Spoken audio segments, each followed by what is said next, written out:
এই যে লাট সাহেব, কি শুরু করছস তুই? এই গরুটা হাটে মাঠে ঘাটে বাস্তুনি করে ভাবি, হ্যাঁ? লোকজনের কথা শুনতে শুনতে তো আমি শেষ হয়ে গেলাম। এর বেড়া ভাঙছে, ওর ক্ষেত নষ্ট করছে, ওর গরুর নাম দিয়েছে মাস্তান। কেন গরুটা বাইন্দা খাওয়াতে পারছ না? আপনার সমস্যা কি আব্বা? কতবার কইছি আপনারে আর আপনি গরু কইবেন না, অন্য মাস্তান। মাস্তান ঘরটার ভিতর ঢুকলি খালি পেছর পেছর পেছর পেছর পেছর পেছর। এমা এমা, আমার শরীর নেই খারাপ? আমার শরীর খারাপ দিয়ে কি করবি? বয়স হচ্ছে, শরীর খারাপ হবো না? তোর লিগে বাদ বাইরে তুই বাদটি খা। মাইন্ড করা, পিকনিক করতেছে তো আজকে আমাদের খাই।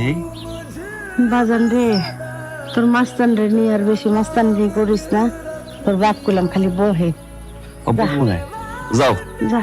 কতবার কইছি ঘর দিয়ে বেরোবা না।